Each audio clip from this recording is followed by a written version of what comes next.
एक सवाल, अगर कोई इंसान दुनिया को दर्द की सबसे खूबसूरत फिल्में दे सकता है तो क्या वो खुद खुश हो सकता है? और अगर कोई औरत अपनी आवाज़ से लाखों दिलों को सुकून दे तो क्या उसकी अपनी ज़िंदगी में सुकून बसता है? आज की कहानी ना सिर्फ एक लव स्टोरी है, ना सिर्फ एक शादी की कहानी।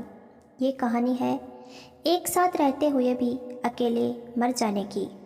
आज हम बात करेंगे गुरु दत्त और गीता दत्त की, एक ऐसा रिश्ता जो प्यार से शुरू हुआ लेकिन खामोशी में ख़त्म हो गया। वीडियो के आखिर तक बने रहिए क्योंकि जो सच्चाई आखिर में आएगी वो शायद आपने पहले कभी नहीं सुनी होगी। गुरु दत्त का बचपन खुशियों से भरा नहीं था। बार बार शहर बदलना, घर में अस्थिर था और अंदर ही अंदर खुद को साबित करने की आग। वो हंसते कम थे, सोचते ज़्यादा थे। उन्हें भीड़ में भी अकेलापन महसूस होता था। यही वजह थी कि जब वो फिल्म बनाते थे तो कैमरा उनके दिल की आवाज़ बन जाता था। दूसरी तरफ थी गीता दत्त, गीता घोष राज चौधरी। उनकी आवाज़ में नज़ाकत थी, शरारत थी और एक अपनापन था। जब वो गाती थी तो लगता था कोई अपना दिल की बात कह रहा है। उस दौर में गीता दत्त का हर गाना हिट था। फिल्मबाजी के रिकॉर्डिंग स्टूडियो में पहली बार गुरु दत्त ने गीता दत्त को ध्यान से सुना। वो सिर्फ आवाज़ नहीं सुन रहे थे, वो उस लड़की को महसूस कर रहे थे। धीरे धीरे स्टूडियो की बातें स्टूडियो से बाहर आने लगी। फ़ोन कॉल, मुलाकातें और फिर एहसास, शायद यही वो है जो मुझे समझ सकती है। गीता दत्त खुलकर प्यार जताने वाली थी। गुरु दत्त प्यार महसूस तो करते थे लेकिन बोल नहीं पाते थे। यही पहली छोटी सी गलती हुई। दोनों ने प्यार किया लेकिन एक दूसरे की प्रकृति नहीं समझी। 1953 में गुरु दत्त और गीता दत्त ने शादी कर ली। फिल्म इंडस्ट्री में ये शादी चर्चा का विषय बन गई। लोग बोले क्या जोड़ी है, लेकिन कैमरे के पीछे सच्चाई कुछ और थी। शादी के बाद गुरु दत्त काम में और डूबते चले गए। गीता दत्त घर, बच्चे और कैरियर सब संभालने लगी। गीता चाहती थी थोड़ा वक्त, थोड़ा प्यार, थोड़ी बातें। गुरु दत्त चुप रहते थे और चुप्पी धीरे धीरे दीवार बन गई। इसी दौर में गुरु दत्त की ज़िंदगी में एक नई अभिनेत्री की एंट्री हुई, वहीदा रहमान। और यहीं से गीता दत्त की ज़िंदगी में शक, डर और टूटन शुरू हो गई।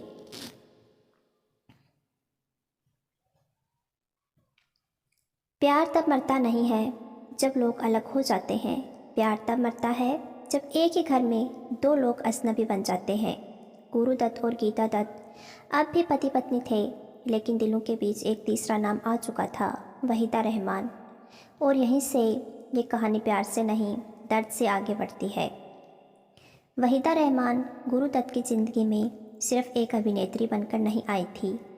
वो आई थी शांति लेकर, समझ लेकर और वो बात सुनने की ताकत लेकर जो गुरु दत्त को हमेशा चाहिए थी। वो चुपचाप सुनती थी, समझती थी और सवाल नहीं करती थी। गीता दत्त ये सब महसूस कर रही थी। उनकी आवाज़ अब पहले जितनी फिल्मों में नहीं थी। घर में बच्चे, जिम्मेदारियाँ और अकेलापन, और बाहर गुरु दत्त, वहीदा रहमान, शूटिंग, कहानियाँ, फिल्में। गीता को लगा मैं उसकी ज़िंदगी से धीरे धीरे हटाई जा रही हूँ। इस सवाल का जवाब आज तक साफ नहीं है। कुछ लोग कहते हैं ये सिर्फ प्रोफेशनल रिश्ता था। क्या वहीदा रहमान और गुरु दत्त का रिश्ता अफेयर था? कुछ लोग कहते हैं ये भावनात्मक रिश्ता था। लेकिन इतना तय है, गुरु दत्त वहीदा रहमान के साथ ज़्यादा शांत रहते थे और यही बात गीता दत्त को अंदर से खा रही थी। लड़ाइयाँ बढ़ने लगी, शब्द कड़वे होने लगे और फिर शराब ने घर में एंट्री ले ली। पहले गुरु दत्त, फिर गीता दत्त। शराब जो कुछ देर के लिए दर्द को सुला देती है लेकिन बाद में दर्द को दोगुना कर देती है। एक ही घर लेकिन दो दुनिया। अब हालात ये थी, गुरु दत्त शूटिंग से लौटते चुपचाप कमरे में चले जाते। गीता दत्त शिकायत करना चाहती थी लेकिन सुनने वाला कोई नहीं था। दोनों एक ही घर में थे लेकिन रिश्ते में कोई बातचीत नहीं बची थी। फिल्म प्यासा बनी। इस फिल्म का हर सीन गुरु दत्त के दिल से निकला हुआ था। ये दुनिया अगर मिल भी जाए तो क्या है, ये डायलॉग नहीं था, ये गुरुदत्त की आत्मा की चीख थी। गीता दत्त अब खुद को संभाल नहीं पा रही थी। स्टेज शो, गाने सब कम होने लगे। शराब उनका सहारा बन गई। लोग बातें करने लगे, गीता दत्त बदल गई हैं, लेकिन कोई नहीं पूछ रहा था क्यों। इसी बीच गुरुदत्त ने एक फिल्म बनाई, कागज़ के फूल। एक ऐसी फिल्म जो उनकी ज़िंदगी की सबसे सच्ची कहानी थी, लेकिन उन्हें नहीं पता था कि यही फिल्म उनकी ज़िंदगी का टर्निंग पॉइंट बन जाएगी।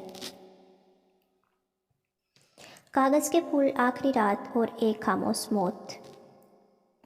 कुछ लोग ज़िंदगी से हार कर मरते नहीं हैं, वो ज़िंदगी जीते जी हर दिन थोड़ा थोड़ा मरते हैं। गुरुदत्त भी ऐसे इंसान थे। उनके पास पैसा था, नाम था, शोहरत थी, लेकिन नहीं था सुकून। और जब इंसान के पास सुकून नहीं होता तो सबसे खूबसूरत कामयाबी भी कागज़ के फूल बन जाती है। कागज़ के फूल कोई आम फिल्म नहीं थी, ये गुरुदत्त की आत्मकथा थी। एक ऐसा डायरेक्टर जो ऊंचाई पर पहुंचता है लेकिन ज़िंदगी में अकेला रह जाता है और आखिर में अंधेरे में खो जाता है। फिल्म का हर सीन गुरुदत्त की ज़िंदगी का आईना था। जब कागज़ के फूल रिलीज़ हुई तो लोगों ने उसे समझा ही नहीं। फिल्म फ्लॉप हो गई और इसी के साथ गुरुदत्त का दिल भी टूट गया। उन्होंने कहा, अब मैं कभी डायरेक्शन नहीं करूँगा। ये फैसला किसी प्रोफेशनल का नहीं था, ये फैसला एक टूटे हुए इंसान का था। अब हालात ये थी, शादी टूटी हुई, कैरियर से मोहभंग, शराब रोज़ की साथी, नींद की गोलियां सहारा। गुरुदत्त कई बार मौत को छूकर लौट चुके थे। ये कोई अफवाह नहीं, ये सच है। वो जीना चाहते थे, लेकिन जिस तरह की ज़िंदगी जी रहे थे उसमें जी पाना मुश्किल था। दूसरी तरफ गीता दत्त भी पूरी तरह टूट चुकी थी। पति दूर, कैरियर ख़त्म, समाज के ताने और शराब की लत। लोग उन्हें जज कर रहे थे, लेकिन कोई नहीं समझ रहा था कि वो भी एक टूटी हुई औरत थी।